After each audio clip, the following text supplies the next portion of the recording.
John Harris, a 38-year-old attorney specializing in mergers and acquisitions, stood out at the prestigious firm Blake & Associates. With his commanding presence and sharp intellect, John was well-versed in navigating the complex corridors of corporate power. His reputation as a shrewd and efficient negotiator preceded him, which led to an invitation to an exclusive dinner at one of New York's most upscale restaurants, the Savory Table. That evening, John was joined by Ethan Drake, the charismatic CEO of the fledgling cryptocurrency company NeoQuant. Ethan, with his confident smile and tailored suit, epitomized the modern fintech success story. Alongside him was Laura Hayes, a brilliant financial analyst with keen insight and sharp intelligence, completing the trio. During dinner, Ethan presented John with a tempting proposal. NeoQuant was expanding rapidly and wanted to solidify its position in the market. They were in talks to acquire two smaller companies with innovative blockchain technologies but needed a robust strategy to navigate potential regulatory challenges and ensure a smooth transition. "We need someone with your expertise to guide this merger," Ethan said, his voice smooth and persuasive.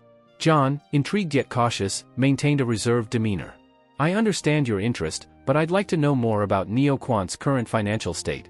Is there anything specific I should be aware of?" he asked, his gaze penetrating. Ethan chuckled, glancing away briefly before responding. "Everything's in order, John. We've got ample capital, and our recent audit was spotless. But there are always details that come up, as you know." Laura, watching the exchange closely, added, "We're aware of the need for transparency and are willing to share all pertinent financial information. Your role would be crucial in ensuring all legal and ethical aspects are covered." John nodded, though a slight sense of unease lingered. Something about Ethan's evasive eye contact troubled him. However, the promise of a significant fee and the opportunity to work in the emerging field of cryptocurrencies was too enticing to pass up. He decided to accept the challenge, anticipating the complexities ahead. The next morning, John visited NeoQuant's sleek offices in one of Manhattan's glass skyscrapers. Greeted warmly by Laura, he was led to a modern conference room where a series of documents were laid out. Ethan awaited, exuding confidence. "John, here's everything you need to get started," Ethan said, gesturing to the papers. "Laura will be available for any questions you might have. We're excited to work with you." As John reviewed the documents, he noticed that NeoQuant's finances appeared surprisingly solid for such a young company. However, certain details in the capital transfers caught his attention, particularly a series of transactions seemingly obfuscated by a complex web of offshore accounts. Intrigued and slightly concerned, John decided to dig deeper. Over the following days, he delved into the financial records, uncovering patterns that suggested possible illicit activities. The transactions involved substantial sums of money being moved between various accounts, apparently without legitimate purpose. One rainy afternoon, while going over the records once more, John received an encrypted message on his phone, directing him to a specific location outside the city. The message came from an anonymous source but had an urgent tone. Feeling a mix of curiosity and apprehension, he decided to follow the instructions, taking a copy of the most suspicious documents with him. Upon arriving at the location, an abandoned warehouse, John was approached by a nondescript man with a serious expression. "Are you John Harris?" the man asked bluntly. "I am," John replied, trying to mask his tension. "Who are you?" The man smiled, though it didn't reach his eyes. "My name doesn't matter. What matters is that you're in danger. NeoQuant isn't what it seems. They're involved in money laundering on a scale you can't imagine. If you keep digging, you're putting your life at risk." A chill ran down John's spine. "Why are you telling me this?" "Because someone needs to know the truth. And you have the power and means to do something about it. But remember, they're being watched. And now, so are you." With that, the man vanished into the night, leaving John alone with his thoughts. As he sat in his car, the weight of the situation settled over him. He was now in a precarious position, torn between reporting NeoQuant and risking his career, and possibly his life, or staying silent and becoming complicit in a criminal scheme. The decision he would make could change everything. As John Harris drove back to his apartment, the words of the mysterious stranger echoed in his mind. The gravity of the situation became more apparent with each passing mile. He was no stranger to corporate intrigue, but this was something far more dangerous. His professional integrity and, potentially, his life were on the line. Back at his apartment, John paced the floor, considering his options. He could report what he had found to the authorities, but the implications were severe. The clients NeoQuant was working with were powerful and well-connected. Exposing their activities could lead to dire consequences for him. Yet, the thought of becoming an accessory to a massive money laundering operation was equally troubling. Unable to sleep, John spent the night poring over the documents again, cross-referencing transactions and making notes. The evidence was damning: large sums of money funneled through various shell companies, with ties to offshore accounts in jurisdictions notorious for lax financial oversight. The more he uncovered, the clearer it became that NeoQuant was not just dabbling in questionable practices, they were neck-deep in criminal activity. The next morning, John decided to confront Ethan directly. He needed answers and hoped that, perhaps, there was a legitimate explanation for what he had found. Arriving at NeoQuant's headquarters, he was greeted with the usual charm and politeness, but he could feel the tension in the air. In the sleek conference room, Ethan and Laura awaited him. Ethan's smile was as confident as ever, but there was an undercurrent of unease in his demeanor. "John, good to see you. What brings you in today?" he asked, his tone casual. John wasted no time. "Ethan, we need to talk about these transactions," he said, sliding a folder across the table. "There are too many red flags here to ignore. Offshore accounts, shell companies, these aren't the hallmarks of a transparent operation." Ethan's expression barely faltered, but John caught a flicker of something in his eyes, perhaps a shadow of fear or anger. "I assure you, everything is above board. These are standard practices in our industry to protect assets and manage tax efficiencies," Ethan replied smoothly. Laura leaned forward, her gaze steady. "John, I understand your concerns, but we've consulted with our legal team and everything is compliant. These practices are common in the cryptocurrency sector due to the volatile nature of the market." John wasn't convinced. Common or not, they raise serious ethical and legal questions. "As your counsel, I need full disclosure. Otherwise, I can't continue to represent NeoQuant." The room fell silent. Ethan and Laura exchanged a glance, a silent conversation passing between them. Finally, Ethan spoke, his tone colder. "John, we value your input, but you must understand that there are things beyond your need to know. This isn't just business, it's about survival in a highly competitive market." John stood his ground. "If survival means breaking the law, then we have a problem. I won't be part of anything illegal." Ethan's expression hardened. "Think carefully, John. You're already deep in this. Walking away now could have consequences." John felt a chill. The veiled threat was unmistakable. "Is that a warning?" he asked, his voice steady despite the adrenaline surging through him. Laura intervened, her tone soothing. "Ethan, let's not escalate things. John, we appreciate your diligence. How about we schedule a meeting with our legal team to go over everything? Let's find a solution together." John nodded slowly, knowing this was a delaying tactic. "Fine. But it needs to happen soon. And if I don't get satisfactory answers, I will have no choice but to report my findings." As he left the NeoQuant offices, John's mind raced. He knew he couldn't wait too long. The company's resources and reach were vast, and he had no idea how far they would go to protect their interests. He needed to gather as much information as possible and plan his next move carefully.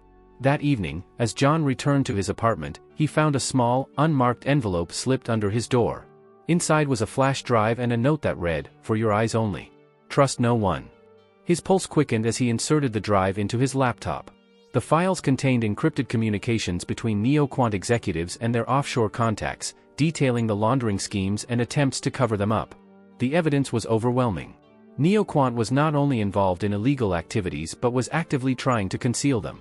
John's role as their legal counsel had inadvertently made him complicit, and now, knowing the full extent of their operations, he realized he was in grave danger. He knew he had to act fast. The next day, he discreetly contacted an old law school friend who worked at the FBI, laying out the situation without revealing too much. His friend, Agent Sarah Martinez, agreed to meet him in a secluded spot to discuss the matter further. As John prepared to meet Sarah, he felt the weight of the decision pressing down on him. He was about to cross a line that could change his life forever, pitting him against powerful adversaries with vast resources. The stakes were high, and one wrong move could be fatal. John Harris felt a mixture of anticipation and anxiety as he prepared to meet Agent Sarah Martinez. He chose a quiet cafe on the outskirts of the city, a place they frequented during law school for late-night study sessions. It was a small gesture toward a semblance of normalcy in an otherwise chaotic situation. Arriving early, John took a seat near the back, away from prying eyes. He clutched the flash drive tightly in his pocket, its contents a ticking time bomb. A few minutes later, Sarah walked in, her sharp eyes scanning the room before she spotted him. She approached with a concerned expression. "John," she greeted, her voice low and serious. "You sounded pretty urgent on the phone. What's going on?" John wasted no time, sliding the flash drive across the table. "You need to see this. It's from NeoQuant." They're involved in something big, something illegal. Sarah plugged the drive into her laptop, her eyes narrowing as she read through the encrypted files. As the realization of the depth of the conspiracy sank in, she looked up, her expression grave. This is serious, John. If these documents are real, we're talking about a major criminal operation. How did you get involved in this? John sighed, rubbing his temples. I was hired as their legal counsel for a merger. I started noticing discrepancies in their financials, offshore accounts, and then someone contacted me, warning me about the money laundering. They gave me the drive. Sarah leaned back, her gaze steady. Do you know who contacted you? John shook his head. No. It was an anonymous tip, but whoever they are, they know a lot about what's going on inside NeoQuant. Sarah considered this, her fingers tapping the table thoughtfully. Okay, here's what we're going to do. I'll take this to my superiors, but you need to be prepared. This isn't just about NeoQuant anymore, you're involved, and that makes you a target. John nodded, the weight of her words settling in. I figured as much. But I can't just let them get away with it. Sarah gave him a reassuring look. We'll protect you. But you need to be careful. Watch your back, and don't trust anyone from NeoQuant. We'll set up a safe house for you until we can secure a warrant and move in on them. As they finalized their plan, John felt a sense of relief mixed with trepidation. The situation was now out of his control, in the hands of the authorities. But he knew that exposing NeoQuant meant they would fight back, possibly with deadly force. Later that night, John returned to his apartment to pack a few essentials. The safe house was arranged, and Sarah had assured him that it was secure. As he gathered his things, he couldn't shake the feeling of being watched. His eyes darted to the window, where he saw a shadowy figure standing across the street, watching him intently. His heart raced. Was it someone from NeoQuant? Had they already found out about his meeting with Sarah? He quickly closed the blinds and grabbed his phone to call Sarah, but before he could dial, there was a knock on the door. John froze, his mind racing through possible scenarios. He approached the door cautiously, peeking through the peephole. It was a delivery person, holding a package. Relieved but still on edge, John opened the door slightly. Delivery for John Harris, the person said, handing over a medium-sized box. John accepted it, quickly closing and locking the door behind him. He examined the package, it was unmarked, with no return address. With a sinking feeling, he realized this could be another warning, or worse, a threat. He opened the box carefully, finding a plain envelope inside. He ripped it open, revealing a single sheet of paper. The message was chilling, "You can't hide. We know everything." John's hands trembled. The implication was clear, NeoQuant was onto him, and they were making it known. He immediately called Sarah, explaining the situation. She responded with urgency, instructing him to leave immediately and head to the safe house. As John hurriedly left his apartment, he felt a growing sense of dread. He was now a marked man, tangled in a web of deceit and danger. The drive to the safe house was tense, every car that appeared in his rearview mirror felt like a potential threat. He knew he had crossed a line and there was no turning back. Upon arrival at the safe house, a nondescript building in a quiet neighborhood, John was met by two federal agents who ushered him inside. The interior was sparse but functional, designed for security and minimal comfort. They briefed him on the security protocols and assured him that he would be safe. As the night wore on, John couldn't shake the feeling of unease. He sat in the small living room, going over everything in his mind. NeoQuant had already shown they were willing to intimidate him. What would they do next? And who was the mysterious informant trying to help him? The question swirled in his mind, but one thing was certain, the situation was far from over. The battle against NeoQuant had only just begun, and John was at the center of it. He had put everything on the line to do the right thing, but the stakes were growing higher by the minute. The game was getting dangerous, and he knew he had to stay one step ahead if he wanted to survive. John Harris spent the first night at the safe house in restless anticipation. The bare walls and sparse furnishings offered little comfort as he tried to process the whirlwind of events that had landed him in this precarious situation. The envelope's threatening message loomed large in his thoughts, reminding him that NeoQuant was aware of his actions and that they would likely escalate their efforts to silence him. The following morning, Sarah Martinez arrived at the safe house with updates.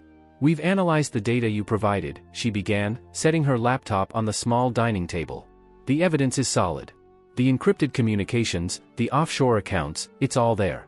We're moving forward with obtaining warrants, but it might take some time." John nodded, his face drawn with concern. "And what about the people involved? Ethan, Laura, are they being watched?" Sarah sighed. "We've put surveillance on key figures, but we need to move carefully. If they suspect the net is closing in, they might try to destroy evidence or worse, retaliate. For now, our priority is your safety and gathering enough evidence for an airtight case. John's mind raced. What should I do in the meantime? Just wait here? For now, yes, Sarah replied. We'll keep you updated. If you need anything, let us know. But remember, trust no one outside this team. After Sarah left, John tried to settle into the routine of the safe house.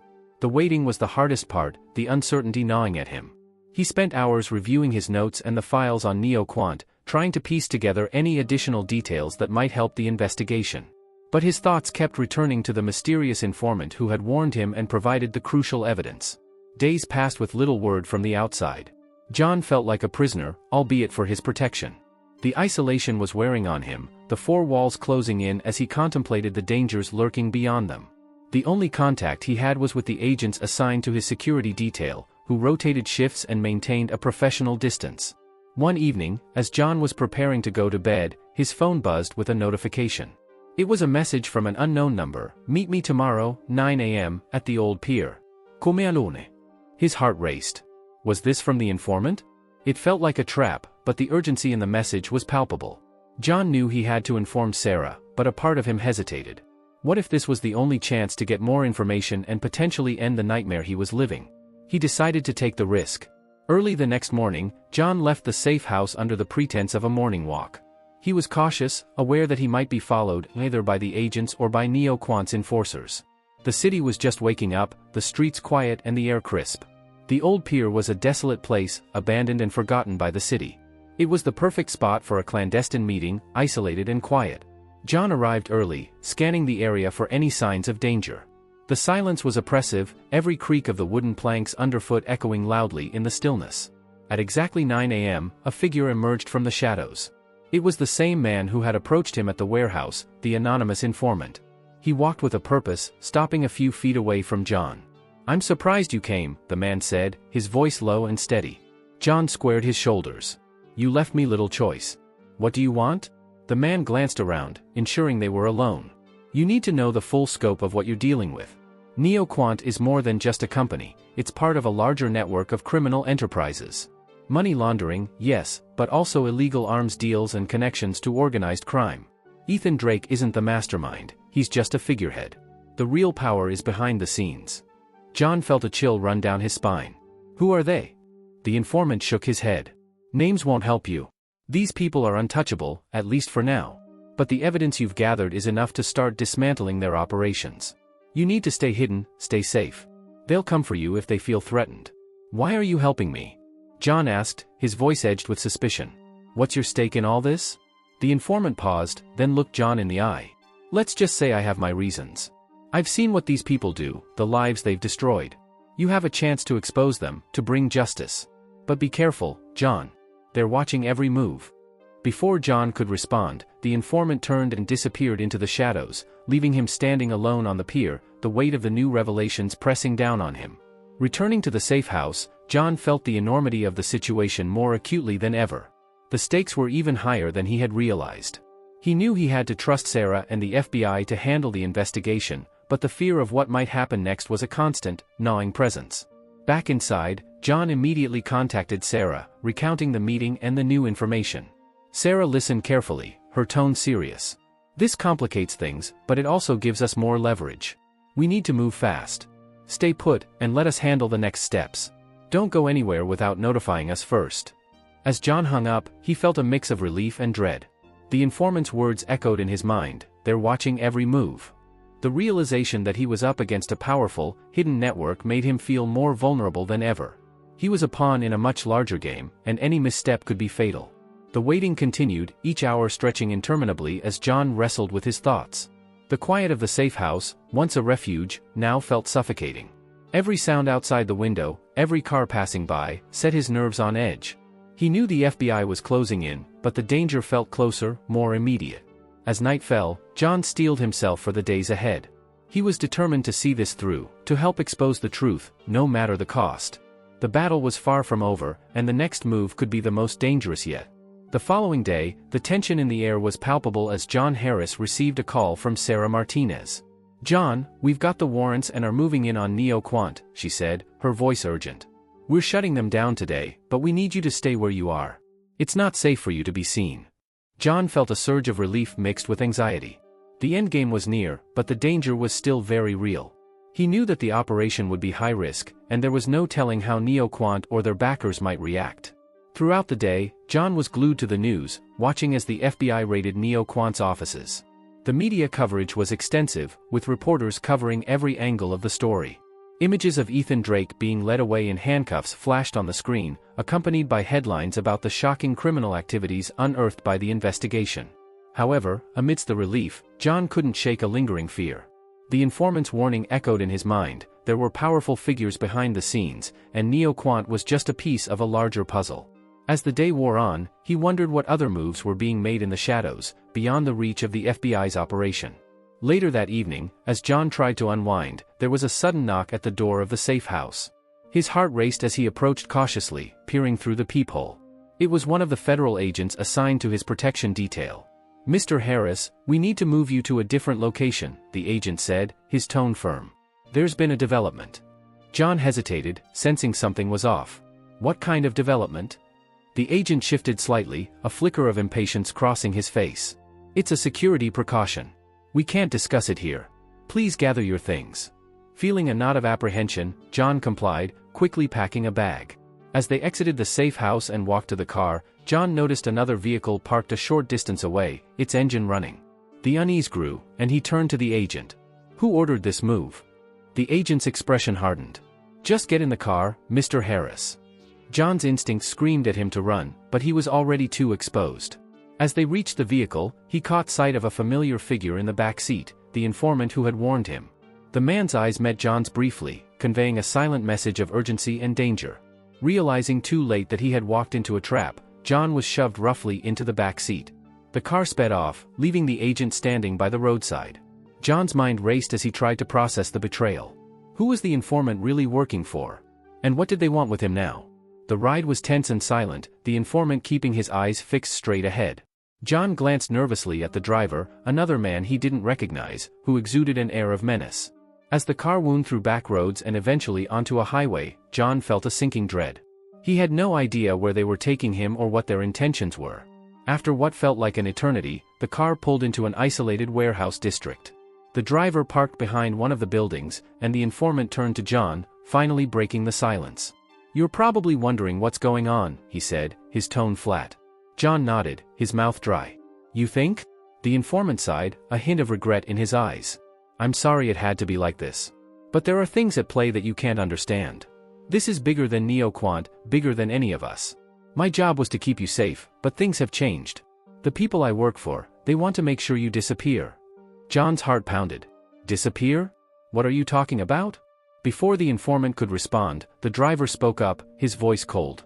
"He means that you know too much, and now you're a liability. We're supposed to deliver you to a location where you won't be found."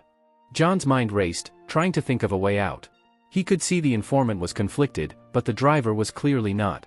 As the reality of his situation sank in, John knew he had to act fast. He glanced at the car door, wondering if he could make a run for it. Sensing his thoughts, the driver pulled a gun, pointing it at John. "Don't even think about it." The tension in the car was suffocating. John felt the weight of his decisions pressing down on him, each one leading him deeper into this dangerous web. Just as he was about to resign himself to whatever fate awaited, the sound of sirens pierced the air. Red and blue lights flashed as several police cars skidded to a halt around them. Agents burst from the vehicles, guns drawn, shouting commands. The informant slumped in his seat, defeated, while the driver cursed and threw the gun to the floor. The car doors were flung open, and John was pulled out by the FBI agents. He saw Sarah Martinez among them, her face a mix of relief and anger. "Are you okay?" she asked, checking him over. John nodded, still in shock. "What? How did you find me?" Sarah gestured to the informant, now being handcuffed. "He contacted us. Said he couldn't go through with it. We've been tracking you since you left the safe house." John looked at the informant, who met his gaze with a weary smile. "I couldn't let them kill you. This isn't how it was supposed to go." As the situation calmed, Sarah explained that the informant had been working undercover, trying to gather information on the broader criminal network NeoQuant was part of. However, things had escalated beyond his control, leading to the situation they were now in. John was escorted back to a secure location, shaken but relieved. The ordeal had shown him just how deep the corruption ran and how perilous the quest for truth could be. The FBI assured him that they would continue to dismantle the network and that he would remain under protection until it was safe. In the weeks that followed, the full extent of NeoQuant's operations was exposed, leading to numerous arrests and the unraveling of a vast criminal enterprise. John's testimony was crucial in the trials that followed, helping to bring key figures to justice. As the dust settled, John reflected on the harrowing experience. He had been a pawn in a dangerous game, one that had nearly cost him everything. But through it all, he had stayed true to his principles, refusing to turn a blind eye to wrongdoing.